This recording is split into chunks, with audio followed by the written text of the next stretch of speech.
The T-54 first prototype is a fine, robust, and easily understandable medium tank. It's like an unlucky friend. You can rely on it, but it always attracts trouble. The key to mastering the new T-54 is to rely on luck as little as possible. In reality, the first prototype was an intermediary model between the T-44 and T-54. In the game, it's a classic high-tier Soviet medium tank. It has moderate armor, moderate mobility, and a moderate gun. It can rush in from the flank, cause damage, maybe take a few hits, and slip away. If you make a couple of mistakes, it's not a big deal. Unlike some Soviet mediums, this T-54 is relatively forgiving. Versatility is what makes the high-tier vehicles of the Soviet branch so attractive. And now, there's a premium tank for you to train your crew with before proceeding to the popular Soviet Tier 10 medium tanks.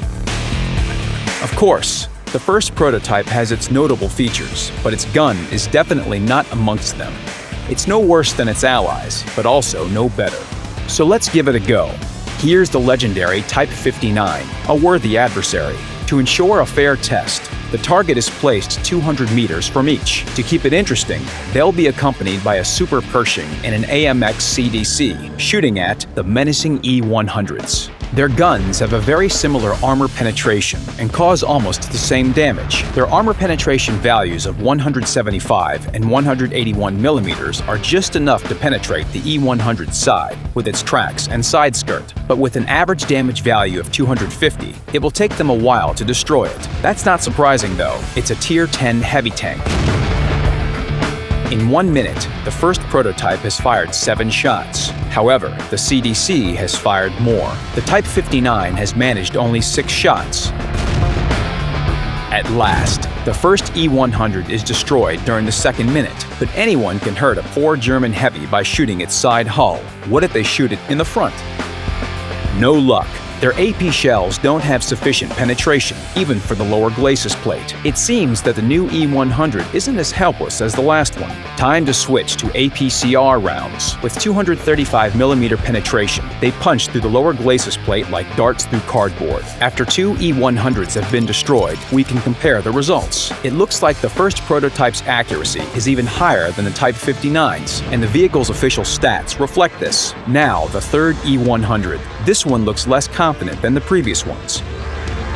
Hold on, why is everyone shooting except the T-54? The E-100 is almost destroyed. The T-54 is out of ammo. The T-54 fired all 34 rounds in less than 5 minutes. Will the T-54 lose out to the Type 59 in such an awkward way? But the gun of the Chinese tank goes silent as well. It has fired the same 34 rounds of ammunition.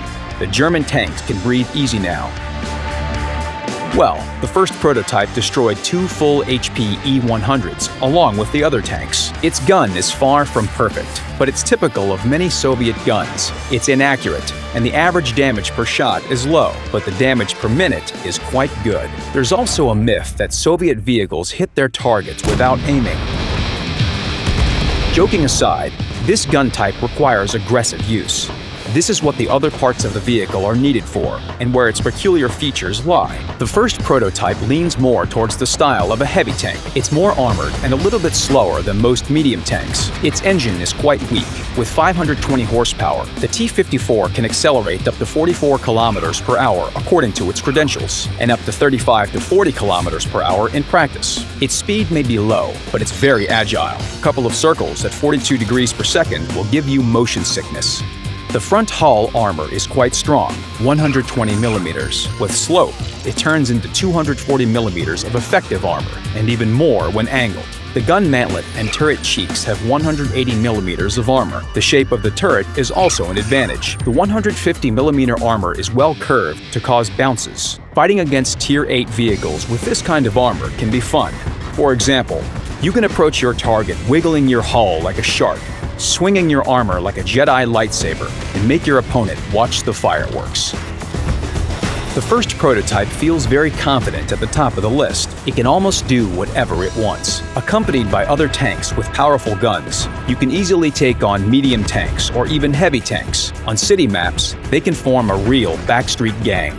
The first prototype can stick its nose out from behind a corner, and opponents can't do much about it. It's important to avoid places where tank destroyers might be waiting in ambush. They can penetrate the T-54's armor and you won't spot them. The prototype's view range of 360 meters isn't that great. On open maps, you can play carefully from behind hills, protecting your hatches and weak spots, exposing only your turret. But the gun mantlet could be sturdier. Getting hit here will sometimes cause damage. You will need to be careful against Tier 9 vehicles, and Tier 10 battles will put an end to your rampage of mischief. Rely on the armor only if there's nowhere to run. To survive in town battles, you should place your hull at a sharper angle. Your armor will be fairly effective against medium tanks, but both front hull and turret can be easily penetrated by high-tier heavy tanks and TDs. That's why caution and cunning will be your main defense for the first prototype.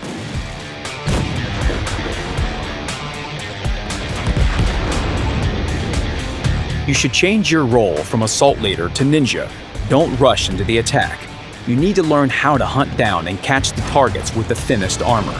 Wait until they are distracted by your teammates. It's best to attack vehicles that appear at the bottom of a list, just like you, but also French vehicles and other fast vehicles with thin armor.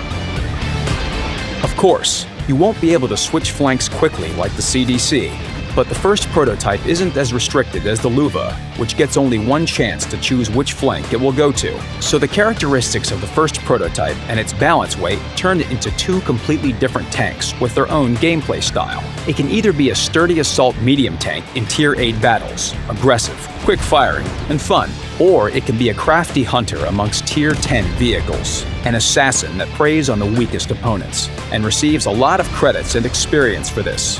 And it does all this in typical Soviet style.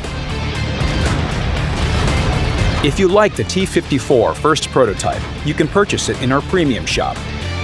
Good luck on the battlefield.